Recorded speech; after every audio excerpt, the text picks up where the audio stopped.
Marami ang nagtataka kung bakit inaani ng mga magsasaka sa Thailand ang mga durian habang hilaw pa at kulaylant iyan at pagkatapos ay binibiyak ito. Sa katotohanan, hindi nila sinasayang ang prutas. Sa halip, ginagawa nila itong isang tanyag na merienda sa kanilang lugar. Nagsisimula ang proseso sa paghihiwa ng mga hilaw na durian, pagtatanggal ng balat at mga buto, at pinapanatili lamang ang matigas na laman. Pagkatapos, hinuhugasan itong mabuti upang maalis ang dagta at mga dumi na nakatutulong upang maging mas masarap at maayos ang kalidad ng tapos na produkto.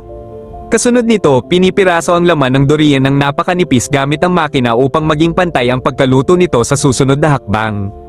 Pagkatapos, hinahalo ng mga manggagawa ang pulbos ng luyang dilaw sa mantika sa isang malaking kawali. Ito ang nagbibigay ng matingkad at gininto ang kulay at banayad na bango kapag pinirito. Kapag mainit na at kumukulo na ang mantika, inilalagay ang mga hiniwang durian. Sa loob lamang ng ilang minuto, ito ay lumalaki, nagiging malutong at lumulutang sa ibabaw. Mabilis itong sinasala habang mainit pa at pagkatapos ay inuugoy sa mga sala na gawa sa kawayan upang maalis ang maliliit na pirasong naduraj.